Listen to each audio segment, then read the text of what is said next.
Then we go Allahu Akbar again. Now, subhanAllah, because Hajj again is vivid and Umrah is vivid, Takbir is the slogan of Salah. Allahu Akbar is the slogan of Salah. Just like Talbiyah, Labayk Allahumma Labayk, is the slogan of Hajj. When you go from station to station in Hajj, you repeat the Talbiyah over and over again. Labayk Allahumma Labayk, Labayk Allahumma Labayk, Labayk Allahumma Labayk. So you keep going back to that. And the idea here is that if you got distracted, you come back to the greatness of Allah subhanahu wa ta'ala and leave off what is smaller again. And so just as in Talbiyah, you go from transition to transition with the same words, the same thing is true with the Salah. I also want to say that there is no harm when you're praying alone.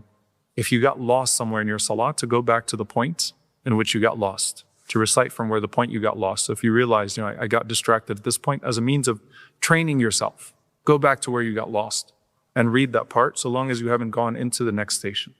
And the Prophet ﷺ would read ayah by ayah Surah Al-Fatiha. So try to read slowly, measured, and until you have the meaning absorbed, then you move on to the next verse, bi'idhnillahi ta'ala. So you say, Allahu Akbar, and you go into now a state of ruku', a state of bowing. Now when you bow, what do you say? Subhana Rabbiyal Adheem. Okay. In ruku', you say Subhana Rabbiyal Adheem. So you glorify Allah subhanahu wa ta'ala's perfection, particularly calling upon Allah with Al-Azim. And in that process, what are you doing? You're removing the glory of yourself and anyone else as it diminishes in comparison to the glory of Allah subhanahu wa ta'ala. So how perfect is my Rabb? Subhana Rabbi. By the way, this is in and of itself, Subhana Rabbi, something beautiful, because Subhana, if you think of sibah, like swimming, like something is above the water. Subhana is to separate Allah subhanahu wa ta'ala from the creation, to glorify His perfection and to remove from Him any attribution of imperfection, right? But Subhana Rabbi, how perfect is my Lord. That in and of itself shows that despite that perfection, He's not distant from me. Subhana Rabbi Al-Azim. Now, Al-Azim means, if you look it up, the one who is almighty, and one of the notions of His being Al-Azim is that He's unshakable. He's the stability of that power, that glory. It's an immovable glory, an immovable power. And if you think about your ruku' physically, it's the most unstable you actually are in your entire salah. All right? Like if you think about your weight distribution and things of that sort, it's the most unstable that you actually are is when you're bowing to Allah subhanahu wa ta'ala and you're referring to Allah Azza wa Jal as Al-Azim, immovable, right? Almighty, strong, stable, that He is always endowed in His glory subhanahu wa ta'ala. So Subhana Rabbiyal Adheem. And if you say wa bihamdihi, and with praise, then remember Thana means layers. So it's a layer of praise upon that glory. What else did the Prophet ﷺ used to say? Subuhun Quddusun Rabbul Malaikati wal Ruh. Subuh, Quddus, Rabbul Malaika wal Ruh. So the one, Subuh, the one that is always perfect. Quddus, the one who is always sacred. Meaning Allah subhanahu wa ta'ala is not one that we ever take lightly. Right? We always glorify Allah subhanahu wa ta'ala. Subuh, Quddus, Rabbul Malaikati wal Ruh. The Lord of the angels and Ar-Ruh, Jibreel alayhi salam. And Jibreel alayhi salam, this is a part of his position that he has takhsis here. He's mentioned specifically here amongst the angels. And so this is what you say. But let's go to ruku'. What's the connection of ruku'? Remember I told you when we broke down the positions that everyone has a very particular ingredient, a very particular outcome that is supposed to come out of you. Ruku' is a form of humbling yourself to the command of Allah subhanahu wa ta'ala. Again, imagine the king when you bow to someone.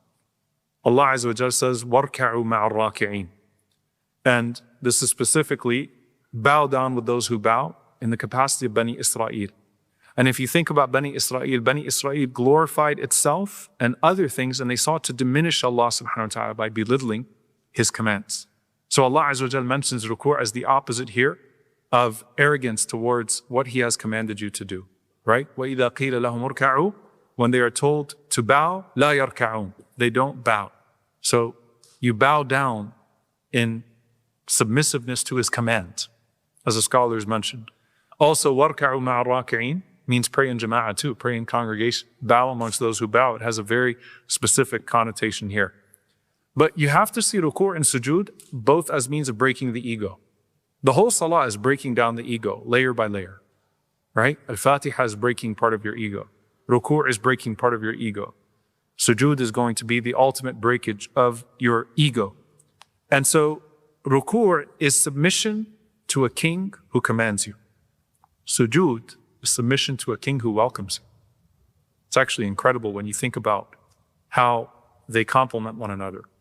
Ruku', the focus is on glorifying him subhanahu wa ta'ala. Sujood, the focus is on closeness to him subhanahu wa ta'ala. And as some of the scholars mentioned, if we only had ruku' in our salah, which by the way, there are some religions, they only do ruku', they don't do sujood. If we only had ruku' in our salah, then it's actually it can be quite alienating, right? Because it's like Allah Azza wa Jal is inaccessible, but its perfection is in its coming together. So as great as Allah is, He welcomes you to closeness despite your imperfections and your shortcomings, right? So ruku' is glorifying Allah subhanahu wa ta'ala, the way that you bow to a king, the way that you honor the king of all kings, and you recognize his azama, you recognize his greatness, right? And it would be alienating without the sujood. Another way to really, subhanAllah, understand this, if any of you have ever prayed Salat al-Khusuf or Kusuf, the prayer of the eclipse, one of the unique things about the prayer of the eclipse, the lunar or the solar, is that there's an additional ruku'. You make ruku' and then you come back and you read again and then you go on ruku' again and then you come back and then you go to sujood, right? Of the wisdoms of that can be derived is, there's a great sense of trepidation when you realize the greatness of Allah subhanahu wa ta'ala in His creation around you and how vulnerable you are to that. And that expression of vulnerability to Allah subhanahu wa ta'ala in how He commands, and you have no share in how or what He commands subhanahu wa ta'ala. And so there's a helplessness as you glorify Allah and His majesty and His control of the heavens and the earth. Then you rise. Sami'a Allahu liman hamida. Allah has heard the one who praised Him. Rabbana wa lakal hamd. To you, O Allah, belongs all praise. Again, husn al-dhan in Allah, a good assumption of Allah. When you said Ameen al-Fatiha, you make the assumption that Allah Azza wa Jal has answered your request for guidance. When you praise Allah in your ruku' now, you make the assumption that Allah Azza wa Jal has heard your praise, and you affirm that He heard your praise, that the Lord has received your praise. Rabbana wa lakal hamd. Allah has heard the one who has praised Him. To you, O Allah, belongs all praise. There's the story, subhanAllah, of the man who was behind the Prophet ﷺ, and after he rose from his ruku', he said, Rabbana wa lakal hamd, hamdan kathiran, tayyiban, mubarakan fi. Okay?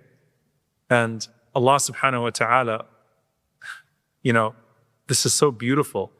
As he's listening to this man's praise, Allah sends the angels to him. And the Prophet ﷺ, after the salah, he said, who said that? Who made that dua? And he wasn't saying that to admonish. He said, I saw 30 angels, each one of them trying to record that praise that you just said after your ruku'. Rabbana wa lakal hamd, hamdan kathiran tayyiban mubarakan fi. I always use this to think about Laylatul Qadr. If 30 angels coming cause that type of a reaction from the Prophet ﷺ, what about when there are so many angels that are coming down that it fills the heavens and the earth? Like there's no space because of all of the angels that are coming down to record the praise of Allah subhanahu wa ta'ala's ibad. And we have to remember that when we're engaged in salah, as the narration of Sa'id al-Musayyib, that even when you pray on waterless lands, there are malaika that are praying with you, amthal al-jibal, that are the size of mountains. There are angels that are witnessing your qira'ah, your recitation. There are angels that are enjoying the breath if you use the siwak or you brushed your teeth before the salah. There are angels that are taking the praise to Allah Azza wa Jalla. There are angels that are saying Ameen with you. There are angels that are still seeking forgiveness for you, right? They're all around you. Rabbana wa lakal hamd, hamdan kathiran, tayyiban, mubarakan fi. What does that mean? To you, O Allah, belongs the praise, alhamd, alhamdulillahi rabbil alameen, rabbana wa lakal hamd, hamdan, kathiran, abundant, quantity, tayyiban, pure, right? Mubarakan fi, right? Blessed within. And mubarak here is comprehensive of both kathir and tayyib. Mubarak means it is extolled, like when you have barakah in something, it's expanded, right? Hamdan kathiran tayyiban mubarakan fi. Also, of the du'as of the Prophet sallallahu alaihi wasallam, mil as-samawati wa mil al-ardi wa mil ma shi'ta min shay'in ba'd. Mil as-samawati wa mil al-ardi wa mil ma shi'ta min shay'in ba'd. Which means that all praise is due to you, a hamd that fills everything between the earth, or fills the earth and fills the heavens and fills everything in between. The Prophet ﷺ said, Subhanallah wa bihamdihi tamna'an. It fills up what is between the heavens and the earth. And this is equivalent to Rabbil Alameen, the Lord of all the worlds, because you're acknowledging in Rabbil Alameen that there are worlds that you have no access to, but you know they exist, and Allah Azza wa Jalla is the Lord of all those worlds as well. Now you're trying to speak praise into all of that. That, Ya Allah, I want my praise to be recorded for every single part of that existence. I praise you for all of it. How are you going to meet Allah subhanahu wa ta'ala with that much praise? How are the angels even going to be able to capture that? And how merciful is Allah subhanahu wa ta'ala that He records all of that for you. So you have Sami' Allahu liman hamida, Rabbana wa lakal hamd, hamdan kathiran, tayyiban mubarakan fi, mil as-samawati wa mil al-ardi, wa mil ma shi'ta min shay'in ba'd. There's one more narration that I will share here. It's the authentic narration from Abu Sa'id al-Khudri radiyallahu ta'ala anhu, that he heard the Prophet ﷺ say that he would say, Sami' Allahu liman hamida, Rabbana lakal hamd, mil as-samawati wa mil al-ardi wa mil ma shi'ta min shay'in ba'd. أهل الثناء والمجد خير ما قال العبد وكلنا لك عبد لا مانع لما أعطيت ولا ينفع ذا الجد منك الجد. This dua is so beautiful. The Prophet ﷺ would say, and to you, O Allah, belongs the praise, filling the heavens, filling the earth, and filling whatever else is beyond. Lord of all glory and majesty, the truest thing that a slave has ever said, and we are all slaves to you. None can withhold what you grant, nor can the possession of anyone benefit him more before you, or nor can the possession of an owner benefit him before you. SubhanAllah, this is so powerful because, again, the more that you praise Allah subhanahu wa ta'ala, the better. So this maqam, this station of standing after the ruku' is a station of praising Allah subhanahu wa ta'ala. So build off your praise. How long can you praise Allah subhanahu wa ta'ala? The Prophet ﷺ would spend as much time saying, Rabbi lakal hamd, or Wali Rabbiyal Adheem, or Rabbana wa lakal hamd. He would spend as much time doing this standing as he would in his ruku' itself. There's a narration of Hudayfa ibn Yaman radiyallahu ta'ala anhu, where he said that one time I saw the Prophet ﷺ in his qiyam. I decided to join him. So in his qiyam, he started, and he reads so slow and beautiful, sallallahu alayhi wa sallam, and then he reads Surah Al-Baqarah. He said, I thought he'd finish at 100 verses, he kept going. Then he read 200 verses, I thought he'd stop at 200, he kept going. Then he finished Al-Baqarah, this first rak'ah. Then I thought, okay, now we'll go into ruku'. Then he read An-Nisa. I thought he'd stop at 100, the Prophet ﷺ finished An-Nisa. Then he went back, he read Ali Imran. I thought he'd stop at 100, he finished all of Ali Imran in one rak'ah, sallallahu alayhi wa sallam. Then his ruku' was as long as his qiyam. Then his standing after ruku' was as long as his ruku'. Then his sajda was as long as that. Then the time between the sajdas was as long as that. Prophet ﷺ gives every single portion of the salah its due. And you know what's incredible is that this is the point of salah that most people lose their salah. Most people invalidate their salah here. Or amongst those who invalidate their salah, this is the position where more people invalidate their salah than anyone. Why? Because there's the opposite. Prophet ﷺ walks in, he sees a man praying, and he says to him, pray for you have not prayed. And he tells him this 3 times. Why? Because every position of salah you have to attain a basic level of stillness and tranquility for it to be valid. Your bones have to settle, your posture has to settle. And you see people and they say, Sami Allahu liman hamida, Rabbana wa lakal hamd, they're already on their way down to sujood. And that salah doesn't count. It's not just the deficient salah, it's an invalid salah. And so more people lose their salah at that point than any other point of salah.